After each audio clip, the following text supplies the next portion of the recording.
हरे कृष्णा। श्री मुकुंदमाला स्तोत्र की जय, श्री कुलशेखर आलवार की जय, श्रील प्रभुपाद की जय। श्रीवल्लभेति वरदेति दयापरेति भक्तप्रियेति भवलुण्ठनको विदेति नाथेति नागशयनेति जगन्निवासेत्यालापिनं प्रतिदिनं कुरु मां मुकुन्द। जयतु जयतु देवो देवकीनन्दनोऽयं, जयतु जयतु कृष्णो वृष्णिवंशप्रदीपः, जयतु जयतु मेघा श्यामलः कोमलाङ्गो, जयतु जयतु पृथ्वी भारनाशो मुकुन्दः।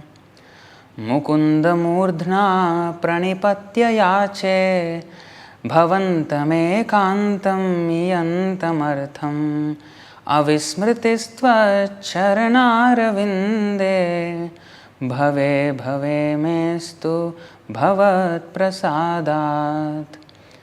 नाहं वन्दे तव चरणयोर्द्वन्द्वमद्वन्द्वहेतोः कुम्भीपाकं गुरुमपि हरे नारकं नापनेतुं रम्या रामा मृदुतनुलतानन्दनेनापि रन्तुं भावे भावे हृदयभवने भावयेयं भवन्तम्। नास्था धर्मेण वसुनिचयेनैव कामोपभोगे यद्भाव्यं तद्भवतु भगवन् पूर्वकर्मानुरूपम्। एतत् प्रार्थ्यं मम बहुमतं जन्म जन्मान्तरेऽपि त्वत्पादाम्भोरुहयुगगता निश्चला भक्तिरस्तु। दिवि वा भुवि वा ममास्तु वासो नरके वा नरकान्तकप्रकामम् अवधीरितशारदारविन्दौ चरणौ ते मरणेऽपि चिन्तयामि चिन्तयामि हरिमेव सन्ततं मन्दहासमुदिताननाम्बुजम् नन्दगोपतनयं परात्परं नारदादिमुनिवृन्दवन्दितम्। करचरणसरोजे कान्तिमन्नेत्रमीने श्रममुषिभुजवीची व्याकुले गाधमार्गे हरिसरसि विगाह्या पीयते जोजलौघं भवमरुपरिखिन्नः क्लेशमद्य त्यजामि। सरसिजनयने सशङ्खचक्रे मुरभिधिमाविरमस्वचित्तरन्तुं सुखतरमपरं न जातु जाने हरिचरणस्मरणामृतेन तुल्यम्। माभिर्मन्दमनो विचिन्त्य बहुधा यामिश्चिरं यातना नैवामि प्रभवन्ति पापरिपवः स्वामी ननु श्रीधरः। आलस्यं व्यपनीय भक्तिसुलभं ध्यायस्व नारायणं लोकस्य व्यसनापनोदनकरो दासस्य किं न क्षमाः। भवजलधिगतानां द्वन्द्ववाताहतानां सुतदुहितृकलत्रा त्राणभारार्दितानां विषमविषयतो ये मज्जतामप्लवानां भवति शरणमेको विष्णुपोतो नराणां। भवजलधिमगाधं दुस्तरं निस्तरेयं कथमहमिति चेतो मास्मगाः कातरत्वं। सरसिजदृशि देवे तारकी भक्तिरेका नरकभिधिनिषण्णा तारयिष्यत्यवश्यम्। तृष्णातो ये मदनपवनोद्धूतमोहोर्मिमाले दारावर्ते तनयसहज ग्राहसङ्घाकुले च। संसाराख्ये महति जलधौ मज्जतां नस्त्रिधामन् पादाम्भोजे वरद भवतो भक्तिनावं प्रयच्छ। पृथ्वीरेणुरनुः पयांसि कणिकाः फल्गुः स्फुलिङ्गो लघुस्तेजो निःश्वसनं मरुत्तनुतरं रन्ध्रं सुसूक्ष्मं नभाः क्षुद्रा रुद्रपितामह प्रभृतयः कीटाः समस्ताः सुराः दृष्टे यत्र स तारको विजयते श्रीपादधूलिकणाः। हे लोकाः शृणुत प्रसूतिमरणा व्याधेश्चिकित्सामिमां योगज्ञाः समुदाहरन्ति मुनयो यां याज्ञवल्क्यादयः। अन्तर्ज्योतिरमेयमेकममृतं कृष्णाख्यमापीयतां तत्पीतं परमौषधं वितनुते निर्वाणमात्यन्तिकम्। हे मर्त्याः परमं हितं शृणुतवो वक्ष्यामि संक्षेपतः। संसारार्णवमापदुर्मि बहुलं सम्यक् प्रविश्य स्थितः नानाज्ञानमुपास्य चेतसि नमो नारायणायेत्यमुं मन्त्रं सप्रणवप्रणामसहितं प्रावर्तयध्वं मुहुः। नाथे नः पुरुषोत्तमे त्रिजगताम् एकाधिपे चेतसा सेव्ये स्वस्य पदस्य दातरि परे नारायणे तिष्ठति। यं कञ्चित् पुरुषाधमं कतिपया ग्रामेशमल्पार्थदं सेवायै मृगयामहे नरमहो मूढावराकावयं बद्धेनाञ्जलिनानतेन शिरसा गात्रैः सरोमोद्गमैः कण्ठेन स्वरगद्गदेन नयने नोद्गीर्णबाष्पाम्बुना नित्यं त्वच्चरणारविन्दयुगला ध्यानामृतास्वादिनाम् अस्माकं सरसीरुहाक्ष सततं सम्पद्यतां जीवितम्। यत्कृष्णप्रणिपातधूलिधवलं तद्वर्ष्म तद्वैशिरास्ते नेत्रे तमसोज्झिते सुरुचिरे याभ्यां हरिर्दृश्यते सा बुद्धिर्विमलेन्दुशङ्खधवला या माधवध्यायिनी सा जिह्वामृतवर्षिणी प्रतिपदं या स्तौति नारायणम्।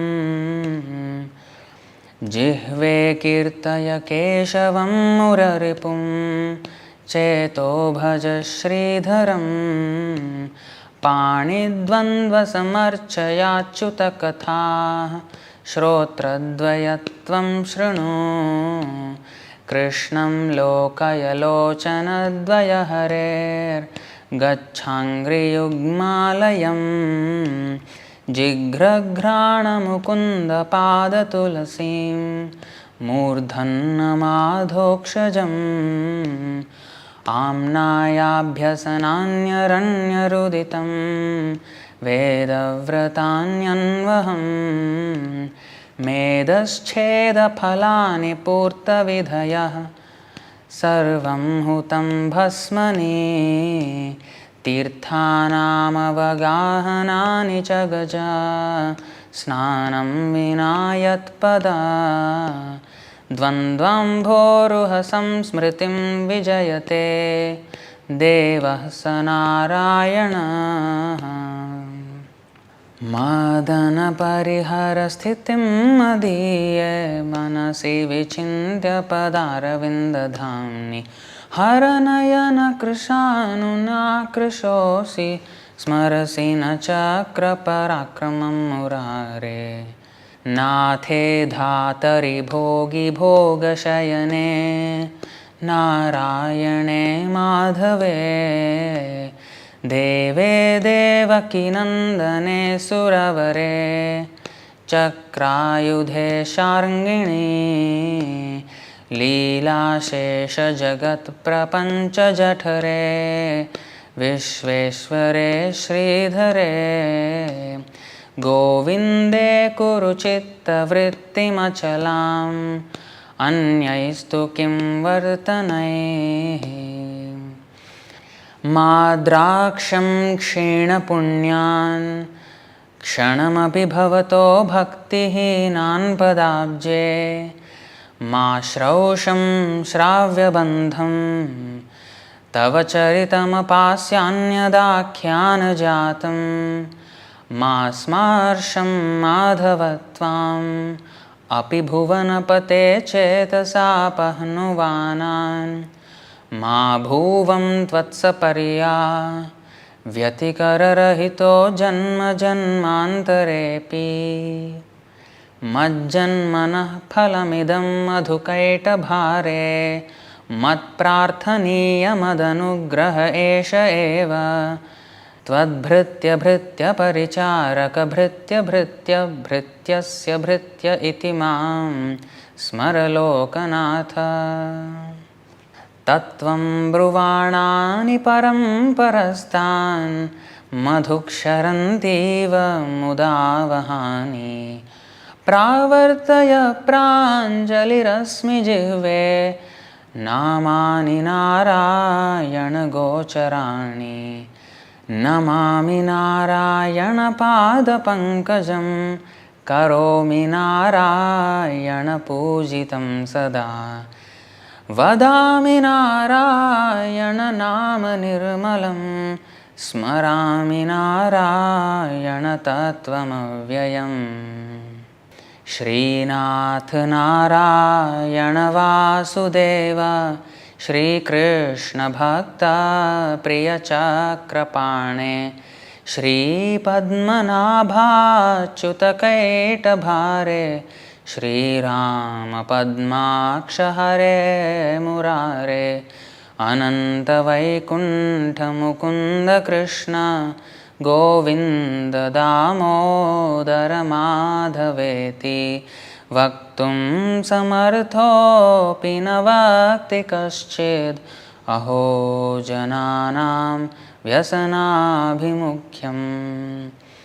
भक्तापाय भुजङ्गगारुडमणेस्त्रैलोक्यरक्षामणेर्गोपीलोचन चातकम्बुदमणेः सौन्दर्यमुद्रामणेः यः कान्तामणिरुक्मिणी घनकुचा द्वन्द्वैकभूषामणेः श्रेयो देवशिखामणिर्दिशतु नो गोपालचूडामणेः। शत्रुच्छेदैकमन्त्रं सकलमुपनिषद्वाक्यसम्पूज्यमन्त्रं संसारोच्छेदमन्त्रं समुचिततमसः सङ्घनिर्याणमन्त्रं सर्वैश्वर्यैकमन्त्रं व्यसनभुजगसन्दष्टसन्त्राणमन्त्रं जिह्वे श्रीकृष्णमन्त्रं जप जप सततं जन्मसाफल्यमन्त्रं व्यामोहप्रशमौषधं मुनिमनो वृत्तिप्रवृत्त्यौषधं दैत्येन्द्रार्तिकरौषधं त्रिभुवने सञ्जीवनैकौषधं भक्तात्यन्तहितौषधं भवभया प्रध्वंसनैकौषधं श्रेयः प्राप्तिकरौषधं पिबमनः श्रीकृष्णदिव्यौषधम् कृष्णत्वदीयपदपङ्कजपञ्जरान्तम् अद्यैव मे विशतु मानसराजहंसः प्राणप्रयाणसमये कफवातपित्तैः कण्ठावरोधनविधौ स्मरणं कुतस्ते चेतश्चिन्तय कीर्तय स्वरसने नम्रीभवत्वं शिरो हस्तावञ्जलिसम्पुटं रचयतं वन्दस्वदीर्घं वपुः आत्मन् संश्रयपुण्डरीकनयनं नागाचलेन्द्रस्थितं धन्यं पुण्यतमं तदेव परमं दैवं हि सत्सिद्धये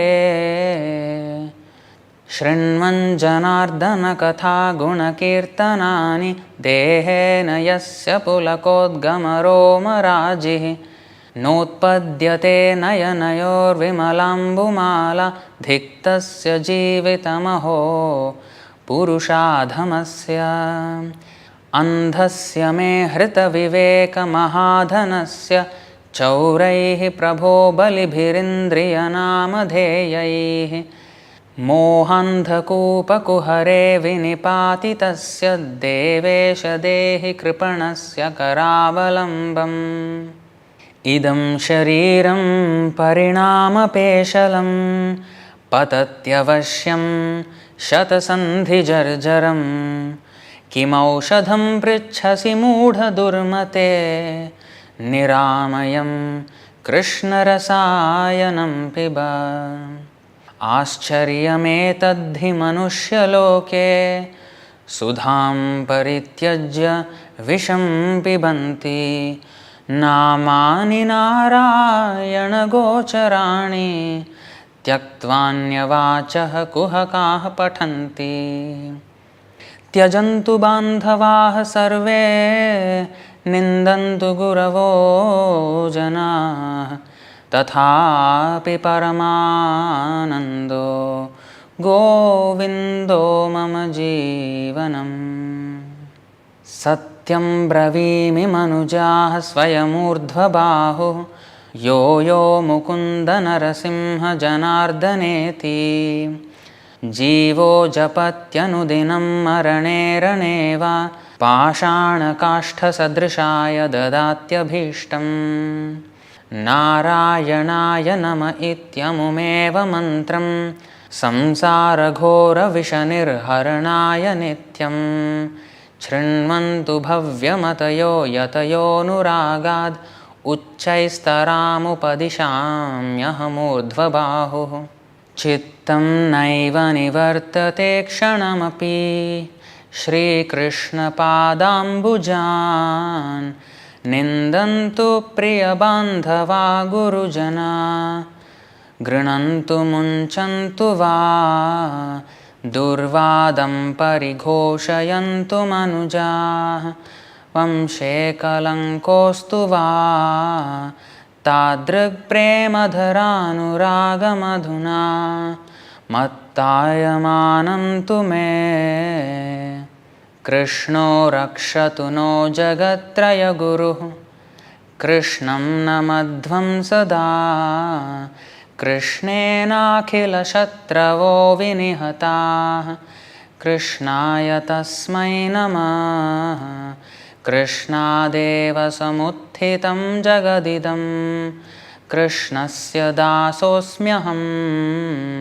कृष्णे तिष्ठति विश्वमेतदखिलं हे कृष्ण रक्षस्व मां हे गोपालक हे कृपाजलनिधे हे सिन्धुकन्यापते हे कंसान्तक हे गजेन्द्रकरुणा पारीण हे माधव हे रामानुज हे जगत्त्रयगुरो हे पुण्डरीकाक्ष मां हे गोपीजननाथ पालय परं जानामि न त्वां विना।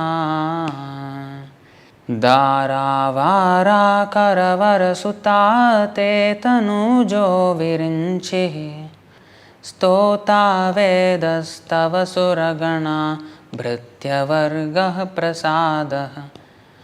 मुक्तिर्माया जगदविकलं तावकी देवकी ते माता मित्रं बलरिपुसुतस्तद्वदन्यं न जाने।